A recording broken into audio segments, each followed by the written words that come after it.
Munyemerere mbasuhuze nshuti bavandimwe, Imana iduhana umugisha.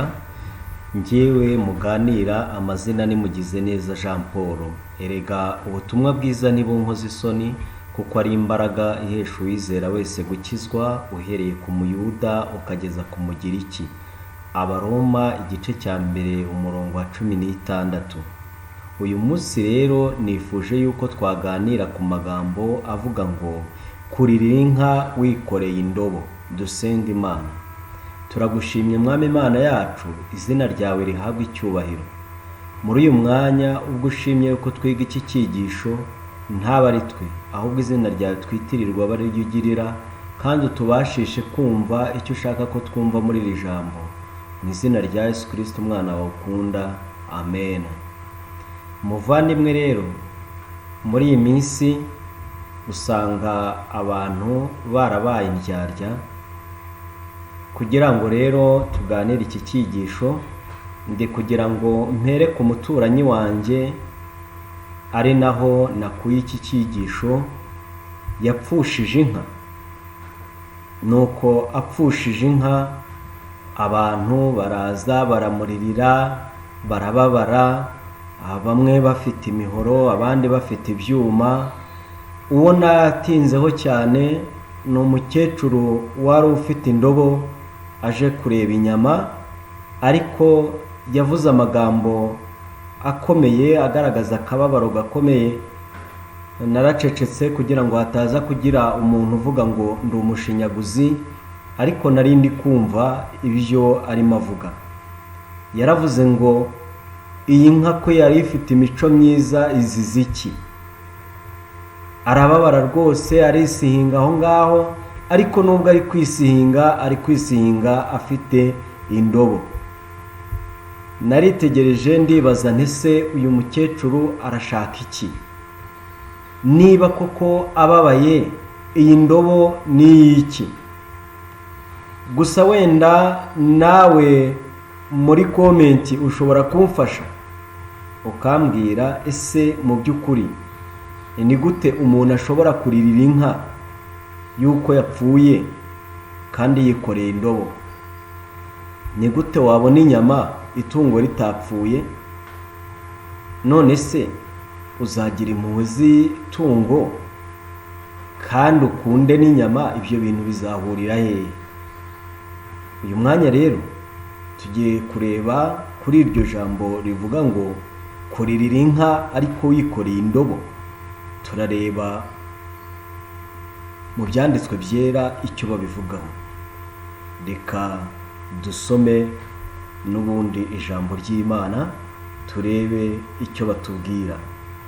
Ahangaha iyo urebye muri Zaburi usanga umunyazaburi yaravuze yuko aticarana n'abatagira umumaro, kandi atazigera yicarana n'indyarya. Wabisanga muri Zaburi igice cya 26 umurongo wa 4. Muri Matayo igice cya 6 Yesu yihanangirije abantu ko mu gihe bagize ubuntu badakwiriye kuvuza ihembe imbere yabo nk'uko indyarya zigira mu masinagogi.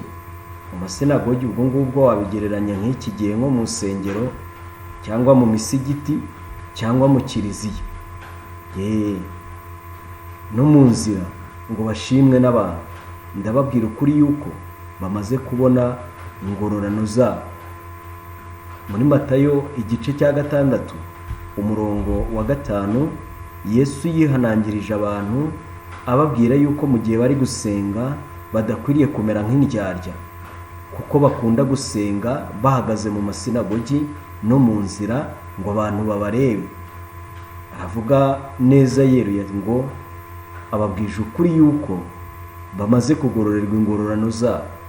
Barimo barasenga, ariko nubwo bari gusenga bari kugira ngo abantu babarebe.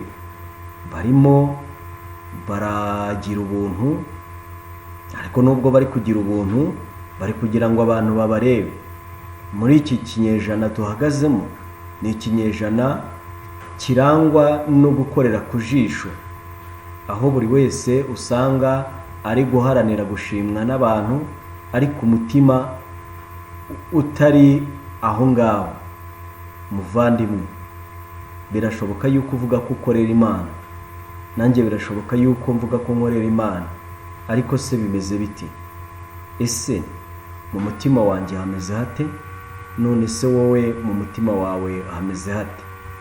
Ese koko ibyo uvuga ni ibiba biri mu mutima wawe, cyangwa no kugira ngo abantu bagushime wikura aho ngaho ubone wigendeye?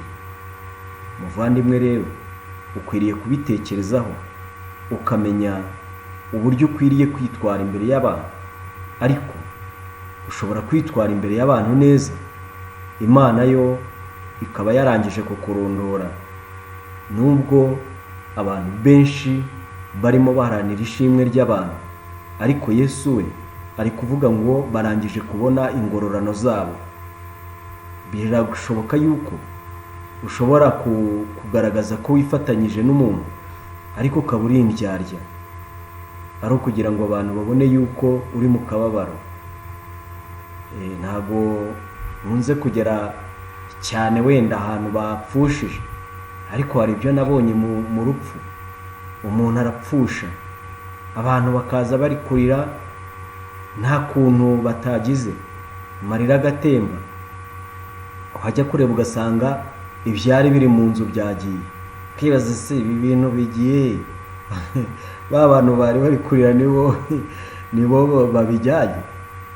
Nawe rero waba utazi kwirwanaho ngo urebe neza, mu gihe abantu barimo bakuririra ngo bifatanyije nawe mu kababaro, nawe ugaherera mu kuvuga ngo wabonye inshuti zirimo ziragufasha, ariko mu by'ukuri bifitiye gahunda yo kugusahura, bakagusahura ugahera mu byo kurira ngo wapfushije umuntu kandi ibintu byagiye kera.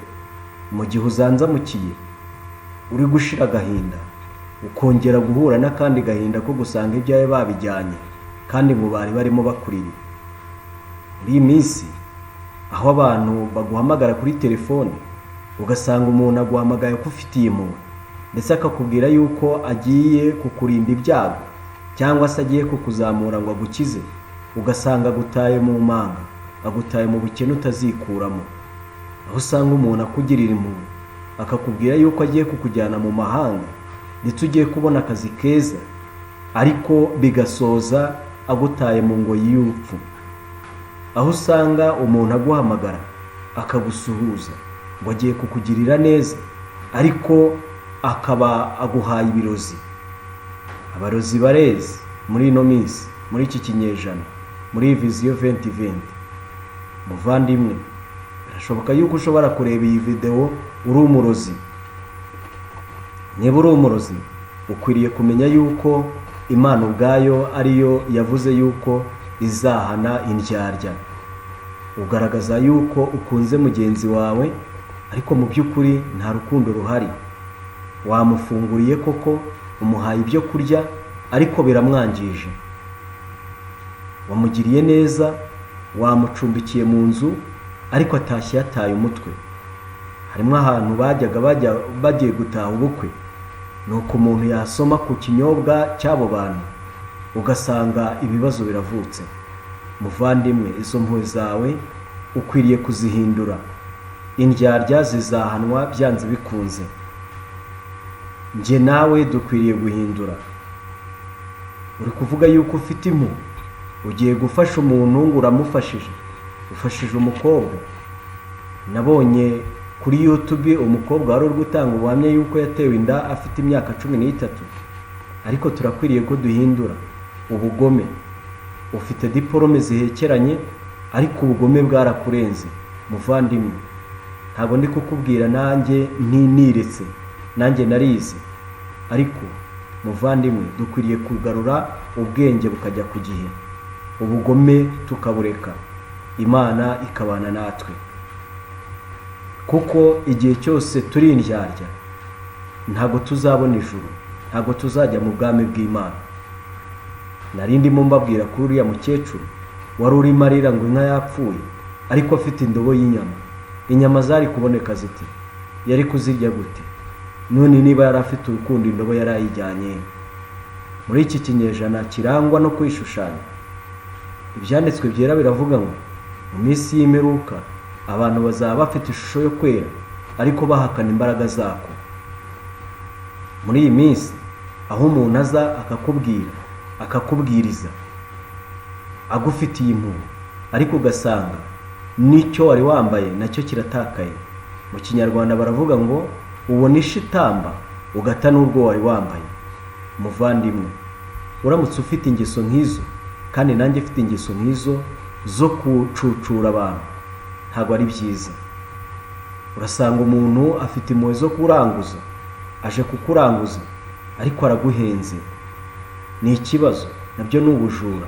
Niba ucuruza ukaba ufitiye umuntu impuhwe zo kumugezaho ibicuruzwa, muhereza ibicuruzwa bizima, uburyarya buvemo, ubugome buvemo, bityo Imana izabana natwe kandi izatuyobora. Ariko igihe cyose turi gushaka ishimwe ku bantu, ariko Imana yo ireba mu mutima igasanga imitima yacu nta kintu kirimo, ntabwo tuzigera tugira amahoro kandi tuzaba twabonye ingororano zacu. Kuba Yesu yaravuze ngo barangije kubona ingororano zabo, yarashatse kuvuga iki? Yarashatse kuvuga yuko nta bindi bihembo bazaba bategereje, ariko njye nawe dukwiriye gukora kugeza ubwo umutima wacu n'imbere y'Imana uba ugaragara ko ari umutima mwiza. Muri ino minsi aho ibinyoma bigwiriye, umuntu arakubwira ngo ni umuntu w'Imana, ugasanga uramucumbikiye, araje araryamye ngo ni umuntu w'Imana, afite Bibiliya agahanika n'indirimbo, ariko wamucumbikira yaba aryamye mu gitondo ugasanga ibyo yarayemo nta bihari, ibikoresho byari biri mu cyumba yabijyanye, kandi ngo ni umuntu w'Imana. Ijambo ry'Imana ritubwira yuko kubera ko ubugome buzagwira, urukundo rwa benshi ruzakonja, bityo biba bigoye. Hari ahantu mperutse gutega imodoka kandi ntabwo yari rifutiye, ari ukwishyura amafaranga. Ngira amahirwe barahagarara barantwara, ariko umuntu wari untwaye yaravuze ngo impamvu ahagaze nuko azi yuko aho hantu ari heza.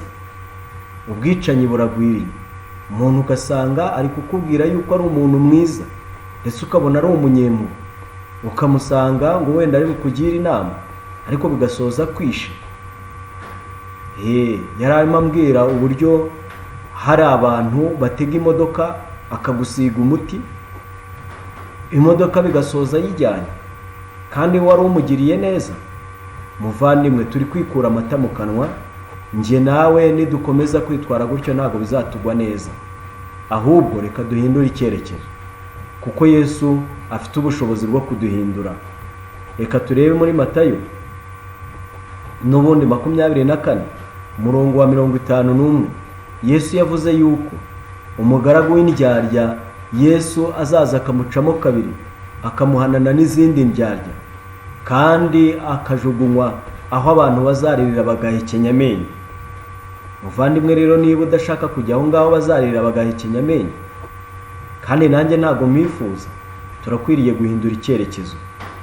Mu Bagalatiya igice cya 2 umurongo wa 4 handitse ngo ahubwo hanyuma byatewe na bene data b'indyarya binjijwe rwihereranwa no gutata umudendezo wacu dufite muri Kristo Yesu, kugira ngo badushyire mu bubata. Kuba winjira mu by'Imana utajyanwa no kugira ngo ubwirize iby'Imana, ahubwo ari ukugira ngo uhindure abantu ubajyane kuri Satani, ntabwo ari byiza. Reka uyu mwanya njye nawe twongere turirire Imana, twongere tuyitakambire kugira ngo ihindure ibyaha byacu kandi iduhindure abakozi b'Imana, abakozi bayo, kandi iduhindure abakorana nayo batari indyarya, ahubwo umutima wacu ube wera, inyuma habe heza kandi n'imbere habe heza. Nibyo ngusabira nanjye nisabira mu izina rya Yesu. Dusenge. Imana, turagushimye Mwami Imana yacu, izina ryawe rihabwe icyubahiro. Tuhagaze mu gihe abantu barimo baririra inka ariko bafite n'indobo bashaka inyama. Mukunzi mwiza, aho umukristo n'umupagani kubatandukanya bigoye, bigatuma urukundo rurushaho gusubira inyuma, turakwinginze ngo Umwuka wawe wera ahindure imitima yacu, atwigishe gukora ibyiza, tureke gukora nabi. Mu izina rya Yesu, amen.